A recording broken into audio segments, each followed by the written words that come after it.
میری طرف توجہ فرمائیں۔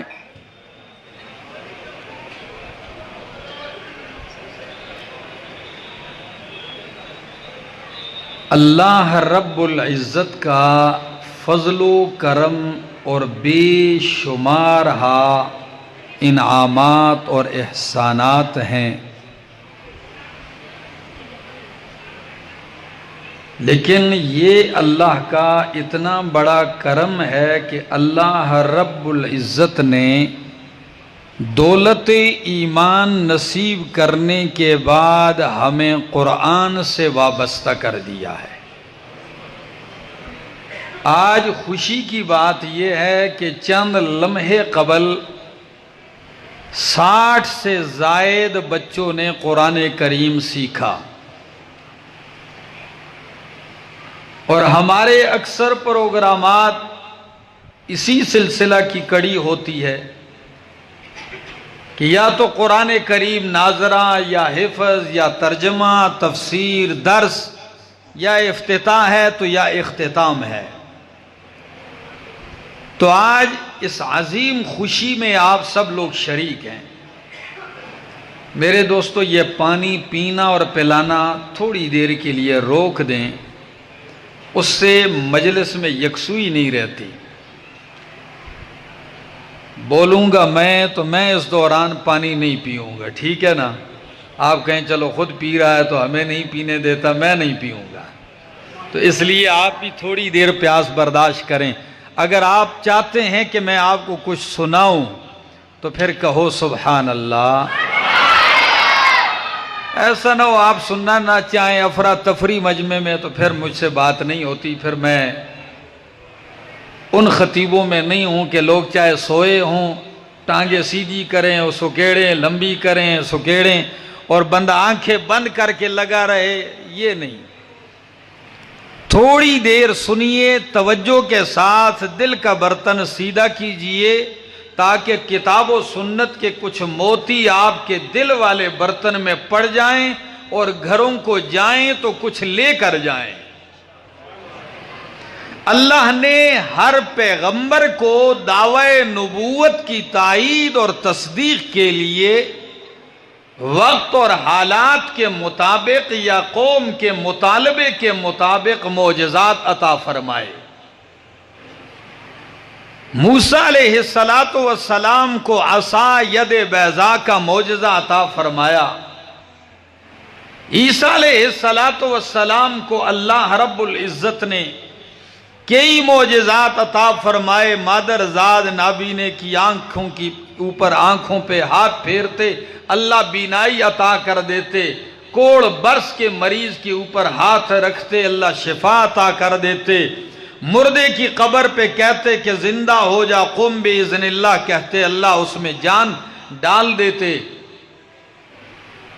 امام الانبیاء محمد الرسول اللہ صلی اللہ تعالی علیہ وسلم کو اللہ نے بہت سارے معجزات عطا فرمائے، بڑی تعداد ہے ان معجزات کی، ان پہ مستقل تصانیف اور کتابیں موجود ہیں۔ لیکن صحیح حدیث ہے مسند احمد کی، نبی اکرم صلی اللہ علیہ وسلم نے فرمایا پہلے نبیوں کو اللہ نے معجزات ایسے دیے، ہاتھ چمکتا، عصا دیا، ید بیضاء وغیرہ وغیرہ، لیکن اللہ نے جو مجھے معجزہ دیا ہے وہ ہے اللہ کا قرآن، جو میری طرف وحی کیا جاتا ہے، جو بیک وقت معجزہ بھی ہے، کتاب اللہ بھی ہے، کلام اللہ بھی ہے، وحی الہی بھی ہے، اور انسانوں کے لیے دستور حیات اور قانون زندگی بھی ہے۔ اتنی جامع کتاب اللہ رب العزت نے عطا فرمائی۔ میں نے خطبے میں آپ کے سامنے سورہ عنکبوت کی کچھ آیات پڑھی ہیں۔ اپنی بات کا آغاز کرتا ہوں، آپ کی توجہ کا طلبگار رہوں گا۔ فرمایا بل هو آیات بینات فی صدور الذین اوتوا العلم وما یجحد بآیاتنا إلا الظالمون۔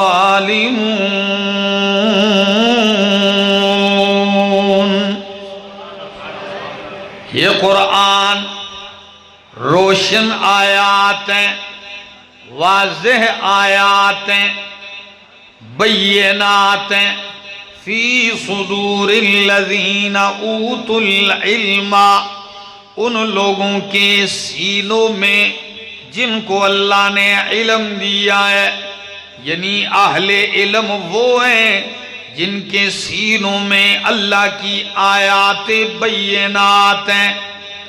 فرمایا نہیں انکار کرتے ہماری آیتوں کا الا الظالمون، مگر وہی لوگ جو ظالم ہیں، یعنی انصاف کے قاتل ہیں، انصاف کے دشمن ہیں۔ کوئی بھی انصاف پسند آدمی، کوئی بھی منصف مزاج آدمی میری آیات کو سنے گا، غور کرے گا، وہ اس نتیجے پہ پہنچ جائے گا کہ واقعی یہ آیات مخلوق کا کلام نہیں، یہ اللہ کا کلام ہے۔ جو ظلم نہیں کرے گا، انصاف کرے گا، وہ سمجھ جائے گا۔ ہاں ظالم ہی انکار کریں گے۔ ذرا آگے سنیے آیت نمبر 50، فرمایا وَقَالُوا لَوْلَا أُنزِلَ عَلَيْهِ آيَاتٌ مِّن رَّبِّهِ، مشرکین آتے ہیں، مطالبہ کرتے ہیں کہ اس پیغمبر پر رب کی طرف سے نشانیاں، رب کی طرف سے معجزات کیوں نہیں نازل کیے جاتے؟ کون سے آیتیں تو اترتی ہیں، معجزات تو بہت سارے ہیں، پھر کیا مطلب؟ یعنی جو معجزات وہ مانگتے تھے، ان کے منہ بولے مانگے، منہ سے مطالبہ کیے ہوئے معجزات، ان کے من پسند معجزات وہ کیوں نہیں اتارے جاتے ان کے اوپر؟ لولا انزل علیہ آیات من ربہ، پہلا جواب دیا، فرمایا قل انما الآیات عند اللہ۔ پہلا جواب میرا پیغمبر کہہ دیجئے معجزات اتارنا، نشانیاں اتارنا یہ اللہ کے اختیار میں ہے، کیونکہ یہ اللہ کی طرف سے آتے ہیں اور کسی بندے کے اختیار میں نہیں ہوتے۔ ہم یہی عقیدہ رکھتے ہیں معجزہ ظاہر نبی کے ہاتھ پر ہوتا ہے، لیکن اس میں تصرف اور اختیار کس کا ہوتا ہے؟ اللہ کا ہوتا ہے۔ کرامت ولی کے ہاتھ پہ ظاہر ہو جاتی ہے، لیکن اس میں اختیار کس کا ہوتا ہے؟ اللہ کا ہوتا ہے۔ اللہ اکبر۔ فرمایا انما الآیات عند اللہ وانما انا نذیر مبین، اور بے شک یقیناً میں تو ڈرانے والا ہوں، مبین، کھول کر تمہیں ڈرا رہا ہوں، ہر بات کی وضاحت کر رہا ہوں، ہر مسئلے کی۔ اس کو ٹھیک کریں بھائی۔ فرمایا انما انا نذیر مبین۔ دوسرا جواب، معجزات مانگتے ہیں، میں جس مقصد کے لیے اتنی آیتیں پڑھی اس کو سنیے۔ فرمایا اولم یکفہم انا انزلنا علیک الکتاب یتلی علیہم۔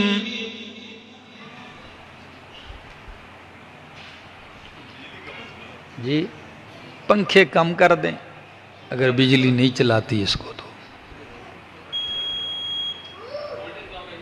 جی بس دعا کرو اللہ وولٹیج میں برکت ڈال دے۔ کیا کر سکتے ہیں اور ہیں جی، آپ دعا کریں ہم آمین کہیں گے۔ اللہ اکبر۔ میں تو اکثر یہی کرتا ہوں، جہاں جاتا ہوں تو پہلے یہی کہتا ہوں اللہ اس کو شفائے کاملہ عطا فرما، یہ ٹھیک ہو تو ہم کچھ کہہ سکیں گے۔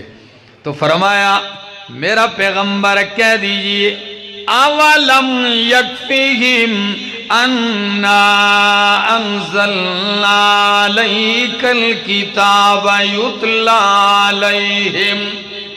مکے کا مشرک کھڑا ہے میرے پیغمبر کے مقابلے میں اور کہتا ہے معجزات دکھا، نشانیاں دکھا۔ تو اللہ جواباً کہتے ہیں اگر تمہیں معجزہ چاہیے تو جو کتاب میں نے اپنے پیغمبر پہ نازل کی ہے کیا یہ معجزہ کافی نہیں ہے ان کے لیے؟ اولم یکفہم، کیا یہ کافی نہیں ہے ان کے لیے؟ انا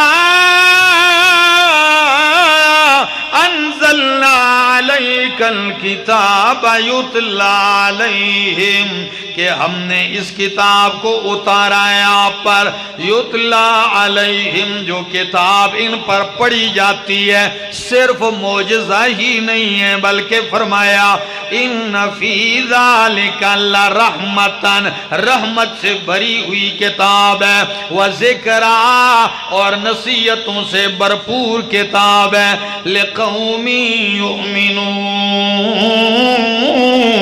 ایسی قوم کے لیے جو ایمان رکھتے ہیں، جو تصدیق کرتے ہیں، جو یقین رکھتے ہیں، یقین والوں کے لیے اس میں نصیحت بھی ہے، رحمت بھی ہے۔ جو بھی انصاف کی نظر سے دیکھے گا اور انصاف کے ساتھ سنے گا وہ پہنچ جائے گا اس نتیجے پر کہ واقعی یہ کلام میں برحق ہے اور یہ میرے پیغمبر کا المعجزۃ الخالدہ، یہ آپ کا ایسا معجزہ ہے جو ہمیشہ رہنے والا ہے۔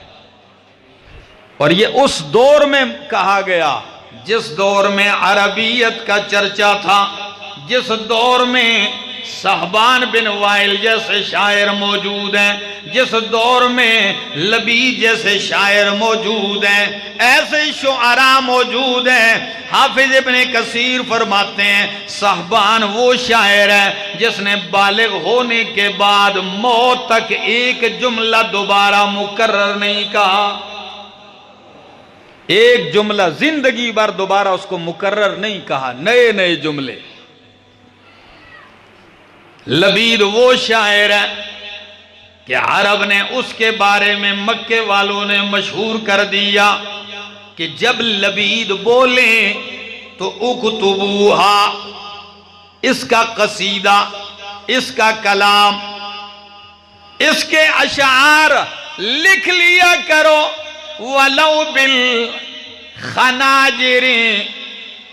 اکتبوها علی الحناجر ولو بالخناجر۔ اس جملے کے اندر کٹنا کمال ہے۔ لبید بولے آپ کے پاس قلم نہ ہو تو خنجر سے لکھ لو، اور اگر کاغذ نہ ہو تو گردن پہ لکھ لو۔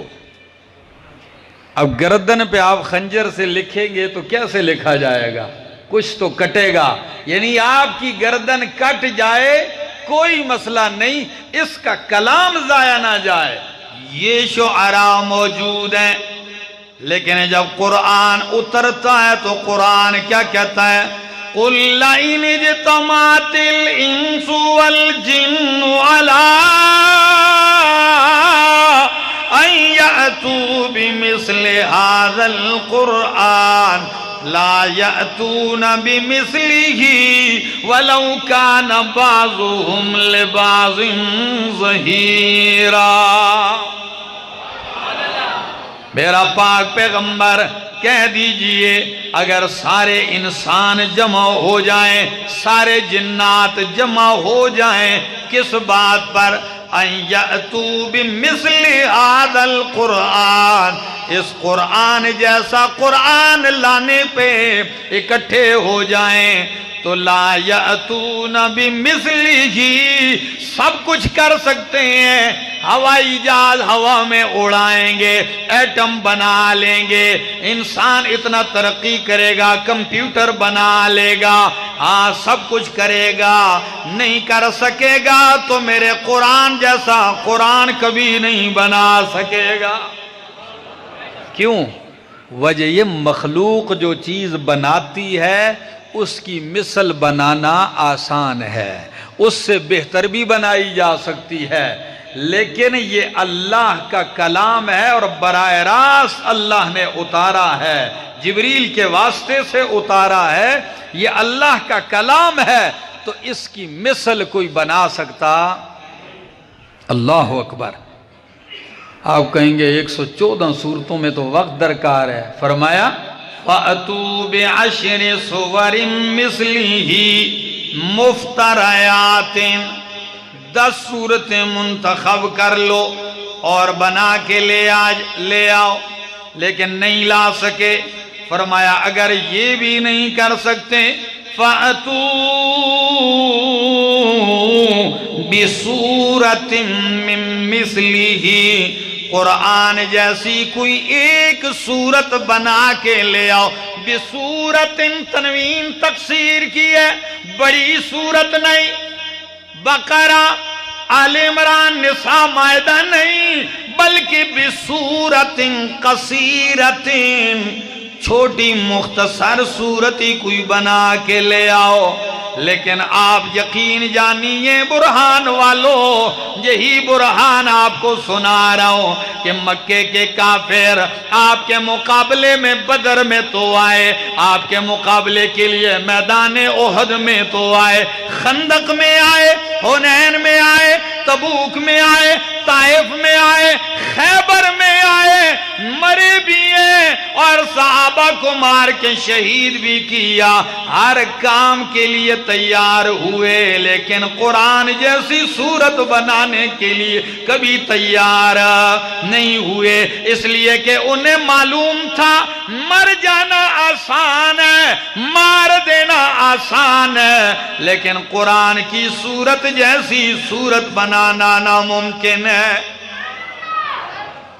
یہ اللہ کا کلام ہے میرا دوست، اپنی نسبت اس کے ساتھ جوڑیے، اور یہ نہیں کہ قرآن نے صرف یہ کہا کہ الفاظ بناؤ، نہیں، قرآن ہر اعتبار سے معجز ہے، اپنی فصاحت کے اعتبار سے، بلاغت کے اعتبار سے، بیان کے اعتبار سے، اسلوب کے اعتبار سے، صداقت کے اعتبار سے، ہدایت کے اعتبار سے، پیشن گوئیوں کے اعتبار سے، تاثیر کے اعتبار سے، ایسا عربی تو ہر کوئی بنا لے گا، لیکن اس میں سچائی کہاں سے ڈالے گا؟ عربی کے قصیدے بنا لے گا، ان میں ایسی تاثیر کہاں سے ڈالے گا؟ کلام تو بنا لے گا، لیکن اس میں دعوے پر دلائل کے انبار کیسے پیش کرے گا؟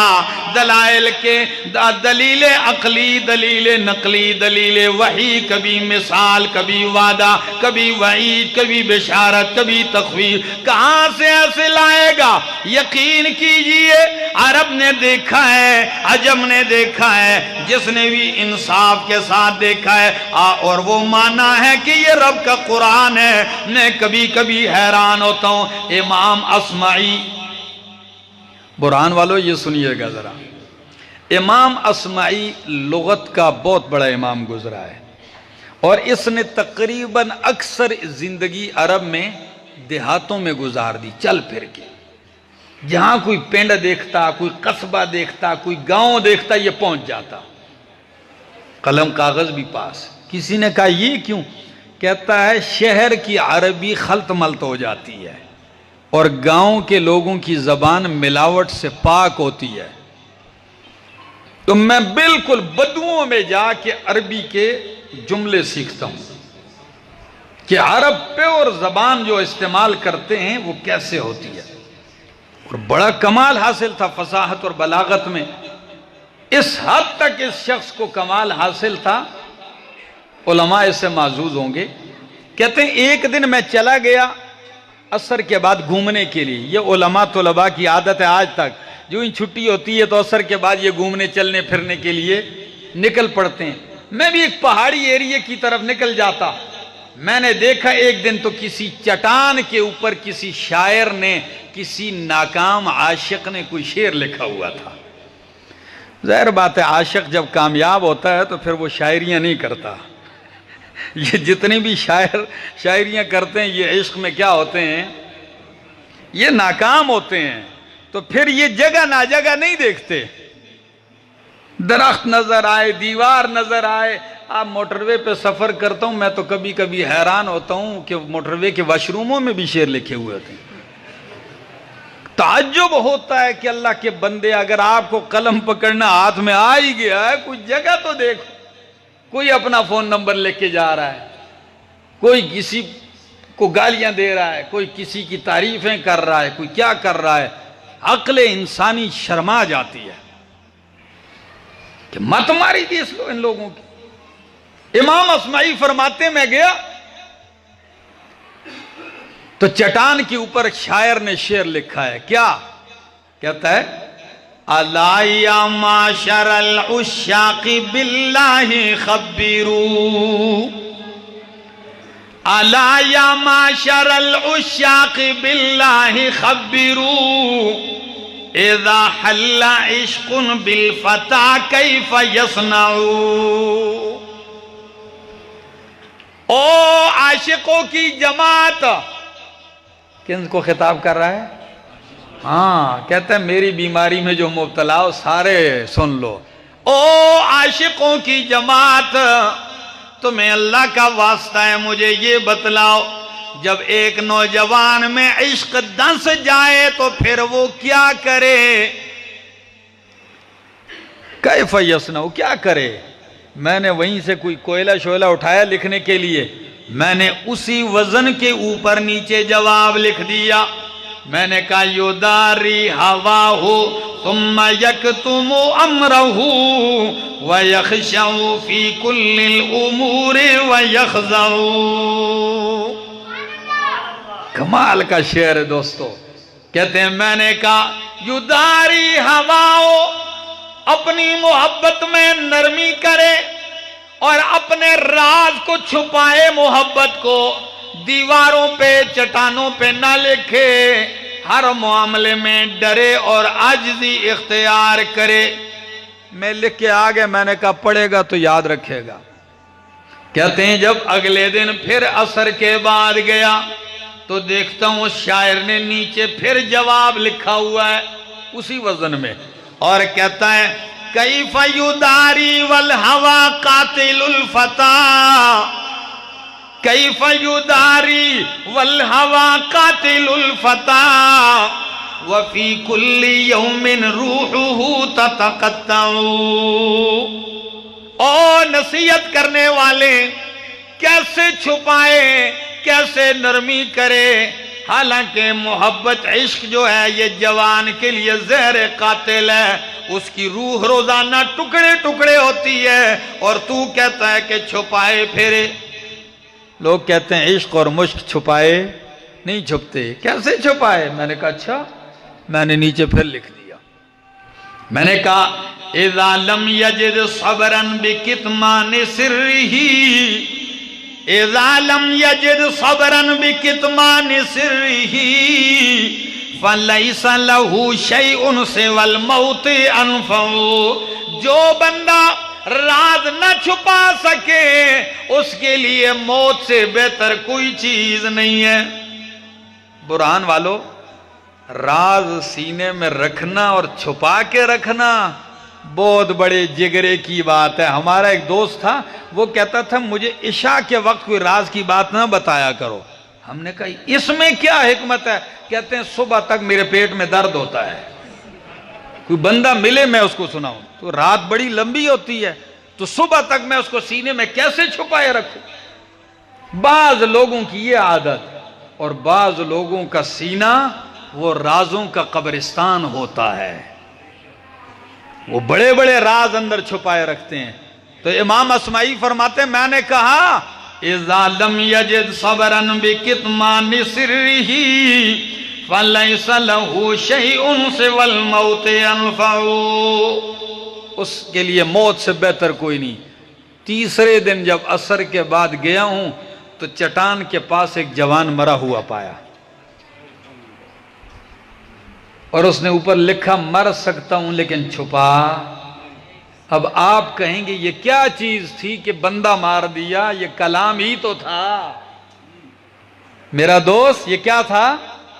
یہ کلام کا پاور تھا. جب ایسے شعراء ہیں یہی امام اصمعی کہتے ہیں ایک دن ایک پنڈ کے اندر بیٹھے ہوئے ہیں، دیہات کے اندر، دیہاتی بھی ہیں، علماء بھی بیٹھے ہیں، کہتے ہیں میں نے بیٹھے بیٹھے وہاں قرآن کریم کی آیتوں پہ بات شروع کر دی، اور کرتے کرتے قرآن کریم کی یہ آیت میں نے پڑھی، وَالسَّارِقُ وَالسَّارِقَةُ فَاقْطَعُوا أَيْدِيَهُمَا جَزَاءً بِمَا كَسَبَا نَكَالًا مِّنَ اللَّهِ۔ برہان والو، اللہ کے لیے توجہ کرو، قرآن کا معجزہ ہونا دیکھیے، ذرا اسلوب دیکھیے، ایسا ہی کلام نہیں ہے، یہ بہت مربوط، اللہ کی قسم، بسم اللہ کی بات سے والناس کی سین تک یہ قرآن ایسا مربوط ہے جیسے تسبیح کے دانے پروئے ہوئے ہوں، کوئی بات بھی اس کی بے ربط نہیں ہے۔ تو امام اصمعی فرماتے ہیں ہم نے یہ آیت پڑھی، ذرا میں آیت پڑھتا ہوں،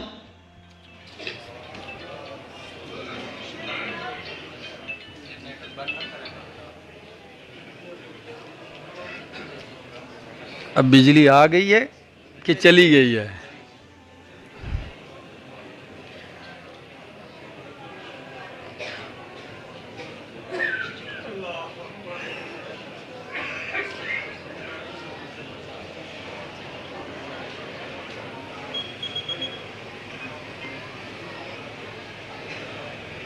چلیں آج میرا بھی امتحان ہے، توجہ ہے میری طرف؟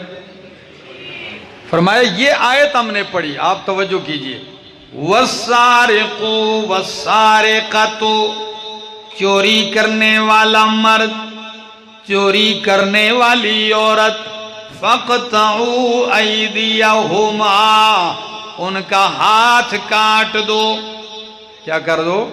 ان کے ہاتھ کاٹ دو، جزاءً بما کسبا، یہ بدلہ ہے، جزا ہے اس عمل کی جو انہوں نے کیا، اس جرم کی جو انہوں نے کیا، نکالا من اللہ، یہ اللہ کی طرف سے عبرتناک سزا ہے، واللہ غفور الرحیم۔ امام اصمعی بول کے کیا پڑھ دیا؟ واللہ غفور الرحیم، حالانکہ آیت ہے واللہ عزیز حکیم، آیت میں لفظ کس پہ ختم ہوتی ہے؟ آیت واللہ عزیز حکیم۔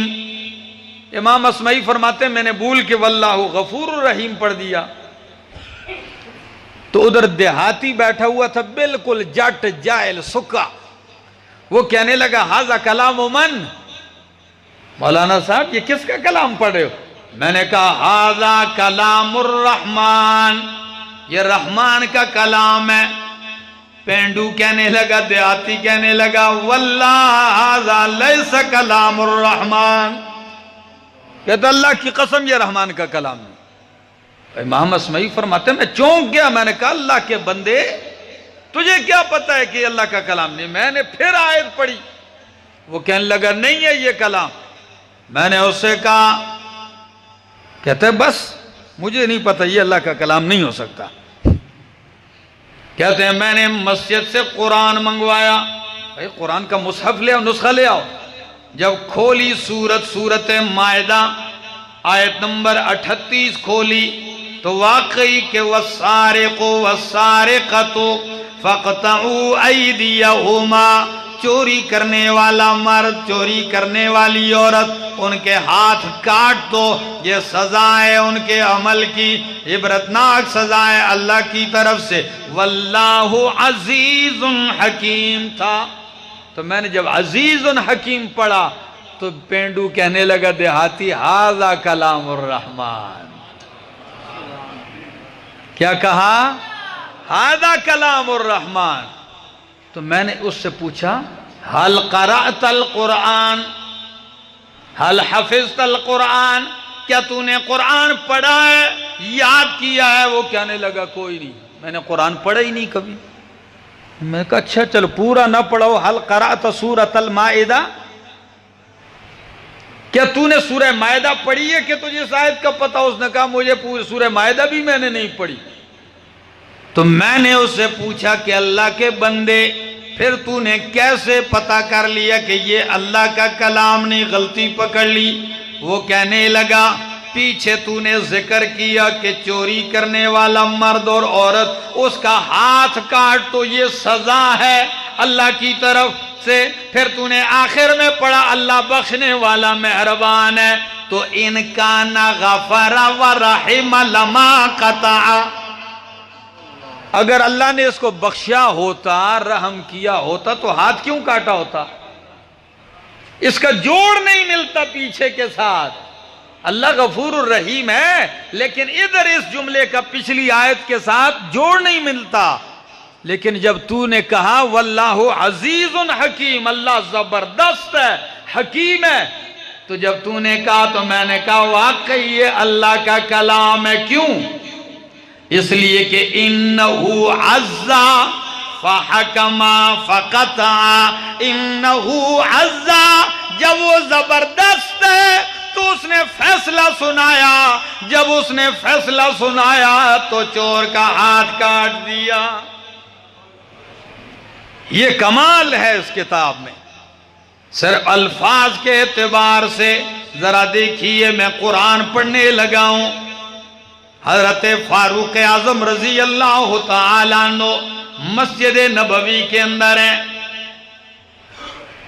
اللہ، اب ذرا توجہ کیجئے، مسجد نبوی میں آپ ٹیک لگائے ہوئے ہیں، اتنے میں ایک شخص آیا اور دروازے پہ کھڑے ہو کر یوں چوکاٹ پکڑ کے کہتا ہے اشہد اللہ الہ الا اللہ واشہد ان محمد رسول اللہ اسلمت لرب العالمین۔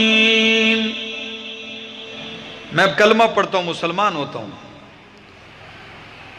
فاروق اعظم رضی اللہ تعالی عنہ خوشی سے جھوم اٹھتے ہیں اور اسے کہتے ہیں وَهَلْ لِذَلِكَ سَبَبٌ، ایسے ہی تو نے کلمہ پڑھ لیا یا کسی نے دعوت دی، کوئی سبب ہے تیرا کلمہ پڑھنے کا؟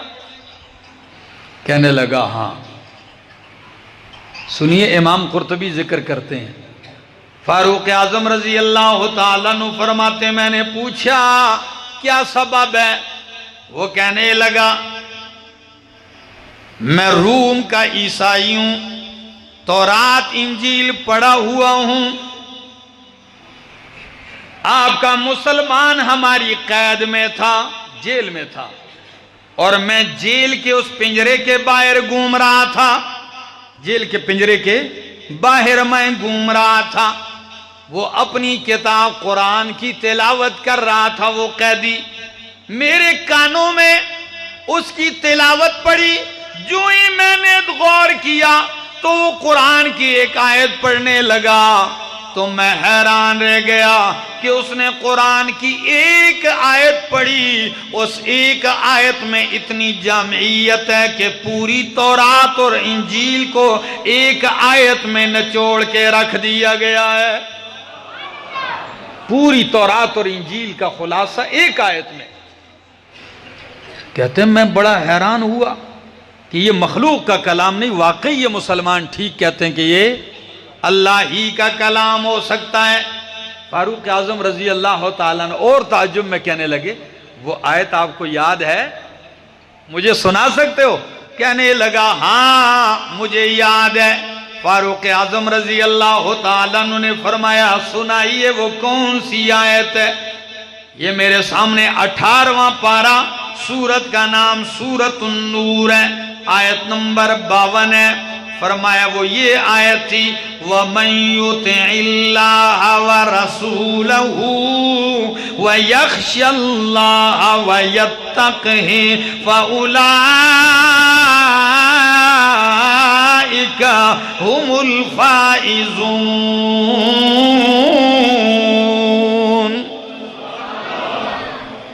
اب ذرا اس میں دیکھنا کیسے تورات انجیل اور دین کا نچوڑ ہے۔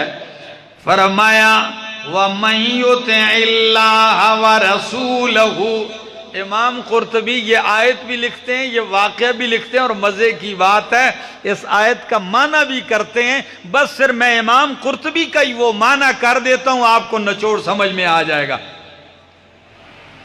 وہ فرماتے ہیں وَمَن يُطِعِ اللَّهَ فِي الْفَرَائِضِ، جس نے فرائض میں اللہ کی اطاعت کی، وَرَسُولَهُ فِي السُّنَنِ، سنتوں میں رسول کی اطاعت کی، وَيَخْشَ اللَّهَ فِي مَا مَضَىٰ مِنْ عُمْرِهِ، جو عمر گزر گئی ہے اس میں جو غلطیاں کوتاہیاں جرم کیے ہیں ان جرائم پہ اللہ سے ڈرتا ہے، وَيَتَّقِهِ، اور آئندہ کے لیے رب کی نافرمانی سے بچتا ہے، فَأُولَئِكَ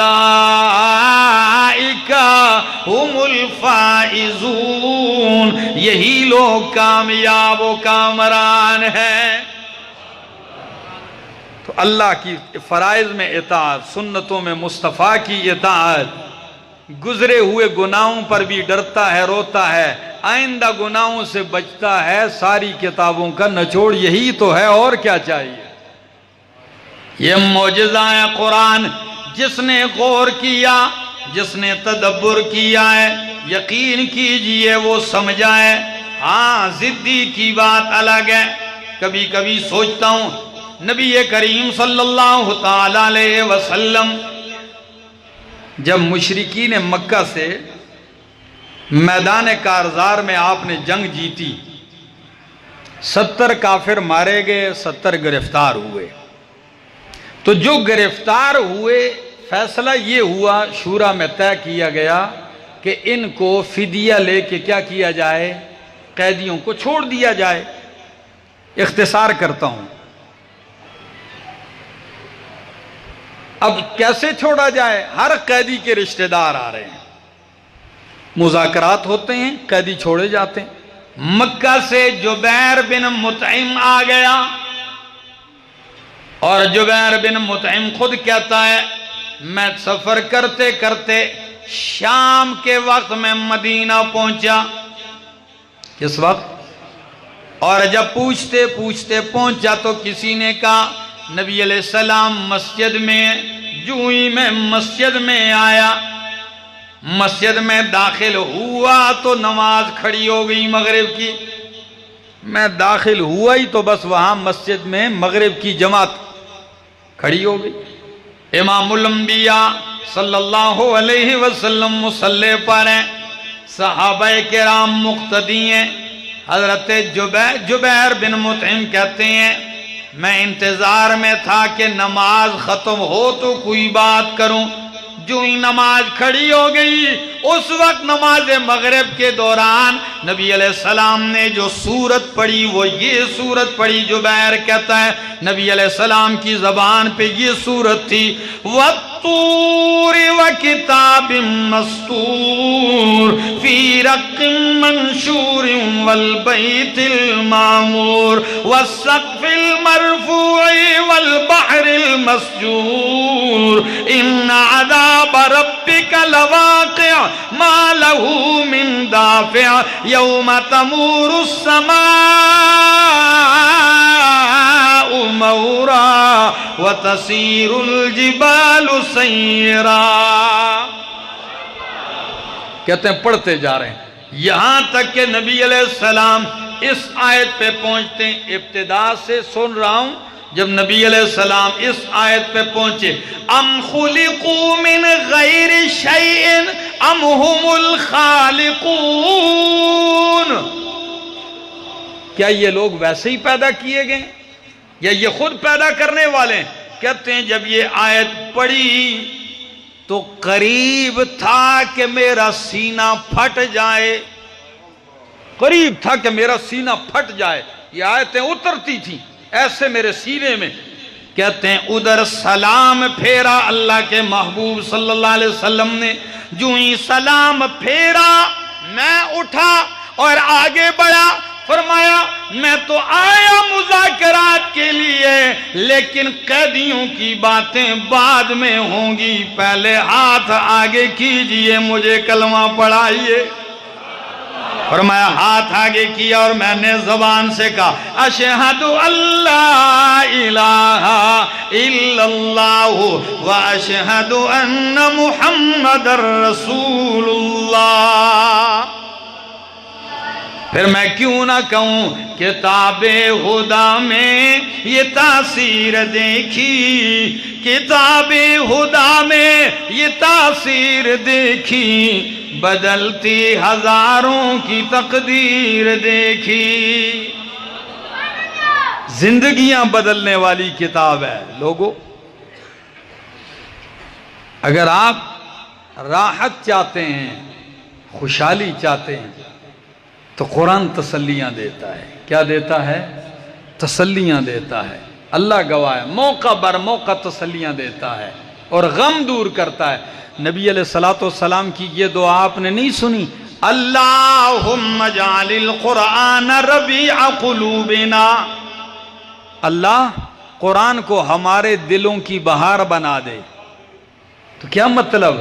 جب دل میں خزاں چھا جائے اور دل کا گلشن برباد ہو جائے تو اگر دل کی دنیا میں بہار اور چین چاہتے ہو تو رب کا قرآن پڑھو، سمجھ کے پڑھو، ایک ایک آیت سمجھو، زندگی میں انقلاب آئے گا۔